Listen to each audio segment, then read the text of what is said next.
हो अंदर लेन दाढ़ी कटिंग थी हो सम्राट ये मदद के भाई चलो चलो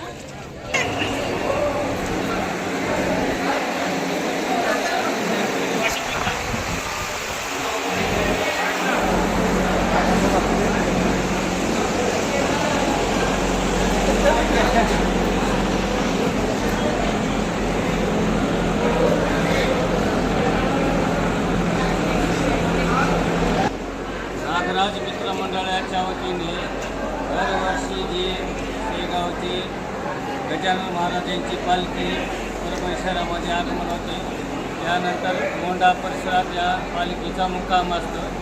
या ठिकाणी नागराज मित्र मंडळाच्या वतीने दाढी व कटिंगची सेवा मोफत केली जाते, तसेच चहा पाण्याची सुद्धा सेवा मोफत केली जाते।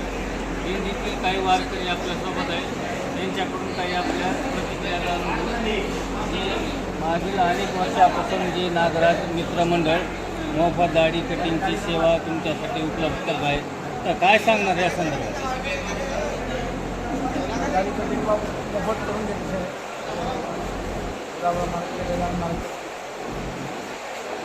हे पर बोला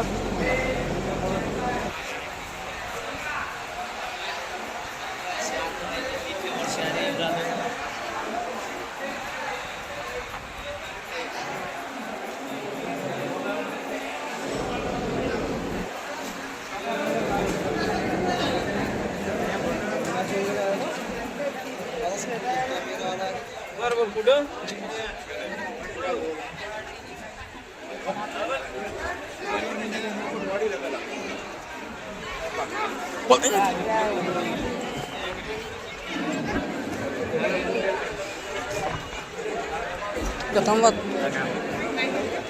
जे परभणी शहरामध्ये दिंडी आल्याच्या नंतर जे नागराज मित्र मंडळाच्या वतीने मोफत दाढी कटिंग आणि चहाची व्यवस्था केली जाते, याबद्दल काय सांगा?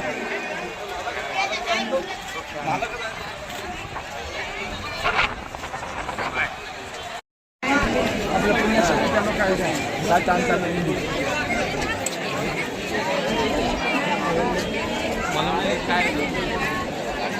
वर्षापासून शेगाव येथून गजानन महाराजांची दिंडी शेगाव ते पंढरपूर या दरम्यान प्रस्थान करत असते आणि दरवर्षी परभणी शहरामध्ये त्याचे आगमन होत असते। आज परभणी शहरातील नवा मोंढा परिसरामध्ये ही दिंडी आगमन झालेली असून मोंढा परिसरात येथील काही व्यापारी आहेत जे येथे दिंडीत येणाऱ्या वारकऱ्यांसाठी दाढी कटिंगची सेवा असेल किंवा चहा नाश्त्याची सेवा असेल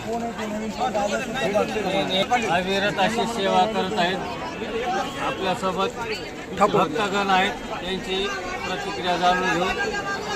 तर आपण मागील अनेक वर्षापासून दिंडीत येणाऱ्या वारकऱ्यांची सेवा करताय, विविध उपक्रमातून कशा पद्धतीने सेवा करतात? नागराज मित्रमंडळातर्फे दरवर्षी सेवा म्हणून एक आम्ही सर्व वारकऱ्यांची दाढी कटिंग चहा पाण्याची व्यवस्था भक्तजनांना चहा पाणी निस्वार्थ सेवा करत आहोत। नागराज मित्रमंडळातर्फे अनेक वर्षापासून ही सेवा किती वर्षापासून सुरू आहे? आम्ही एक 20 वर्षापासून ही सेवा करतो नागराज मित्रमंडळातर्फे।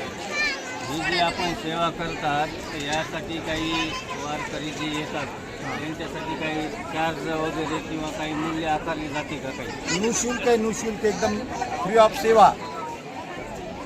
एक समाजाचे काहीतरी देणेदार आहोत या दृष्टिकोनातून हे कामाचा उद्देश आहे आमचा आणि एक सेवा आपल्या हातानं घडवू ही अविरत सुरू ठेवलेली आहे, तर हे कुठपर्यंत होणार आहे? आम्ही जोपर्यंत जिवंत आहे तोपर्यंत ही सेवा सुरू राहील आमच्याकडनं ईश्वराच्या इच्छेप्रमाणे।